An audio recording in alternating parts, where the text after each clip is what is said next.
Disclaimer, I don't speak Korean. 여러분, 안녕하세요. Wow. Today we're gonna be welcome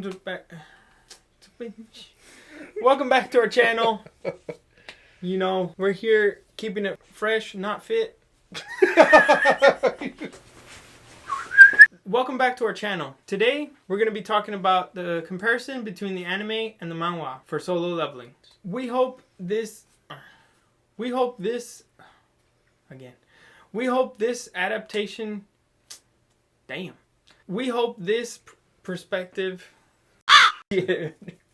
We just hope you see the video, man. We hope this comparison will give you a fresh perspective on both adaptations. So let's get started.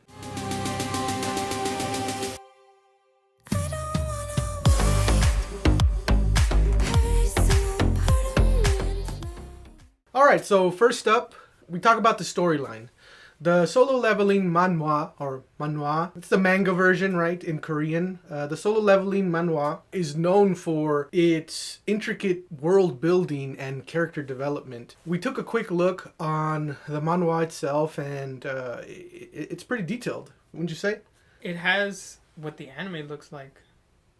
Yeah, it's very anime-like. And it's already finished, too. So as we look at the anime, it's very interesting to see how certain scenes are adapted. So one of the things we see is that in the anime is a little bit more streamlined compared to the manhwa. And the reason for that is just to keep up the fast pace and the exploration of the dungeons.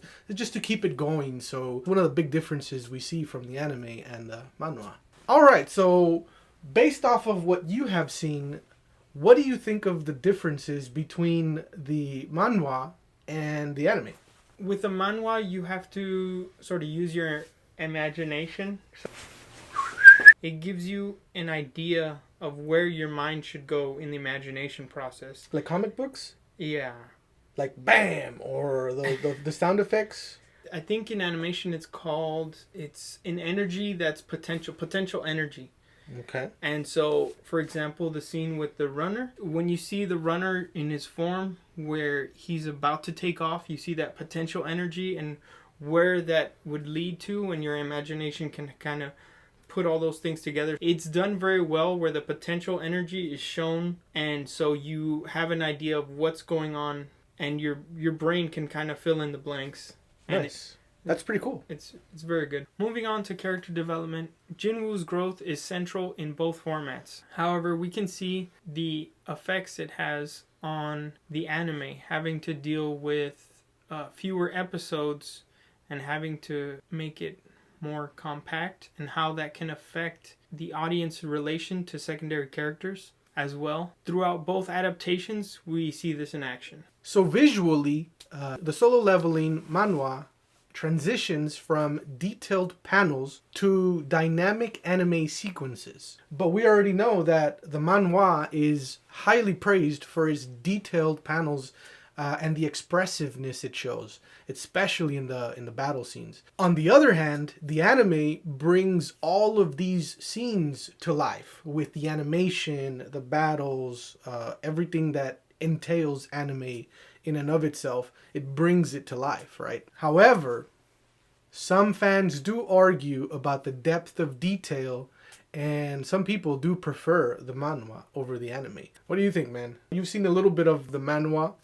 Would you prefer it over the anime? Before seeing it, I was actually thinking it was going to be somewhat similar to what mangas are, but I noticed that it seemed to have its own style. Yeah. And the manhwa, I liked that it had animation in it, that it lets you see it as if it were almost like an anime. That potential energy. Yeah. And so it was pretty easy for me to read the manhwa and enjoy it, even though technically I saw the anime first. Fan adaptation plays a huge role in how it's viewed.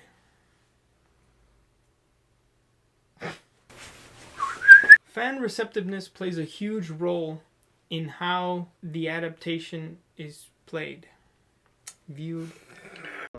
The fans have certain expectations when it comes to the anime, seeing first the manhwa.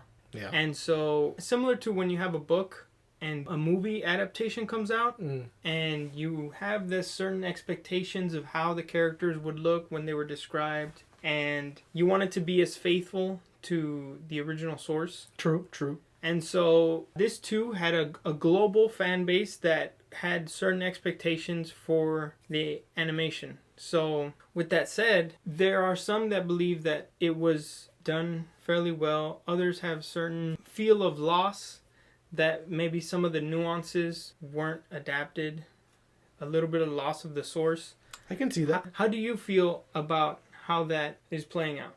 Well, I'm not that judgmental about it either, right? Even though I may like one over the other, I understand that there's always going to be some things lost in translation. You know what I mean?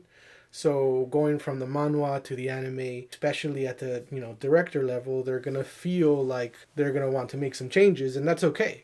As long as it sticks true to the story, to the overall story, to what happens, right? So I'm okay with that. But personally, I think I like the anime, man.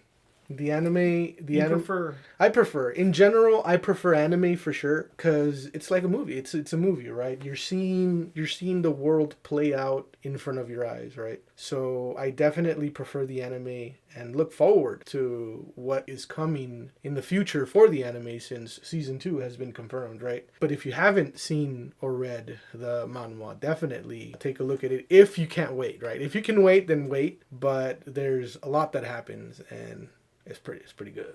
It's pretty good.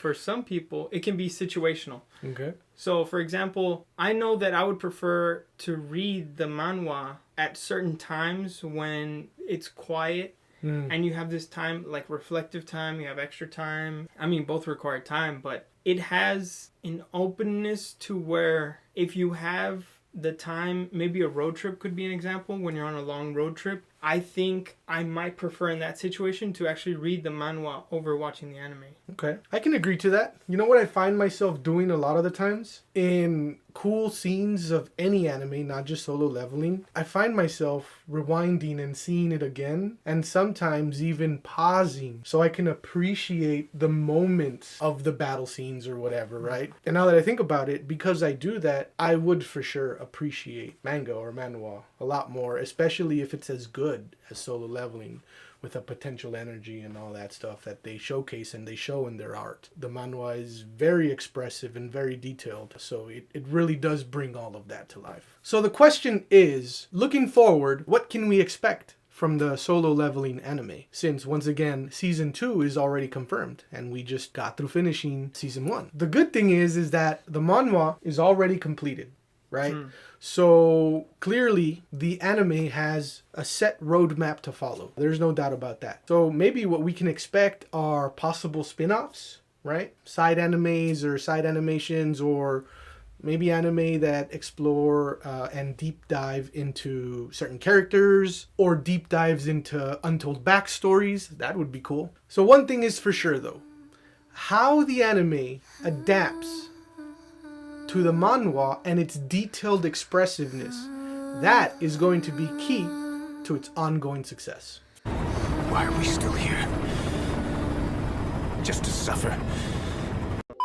So that wraps up our comparison of the Solo Leveling anime and manhwa. So whether you prefer reading the detailed panels of the manhwa or the action-packed scenes of the anime, both formats offer a very cool and thrilling experience. And don't forget to like and subscribe and comment below, which do you prefer, the anime or the manhwa? Let us know, and thanks for watching, and we'll see you on the next video.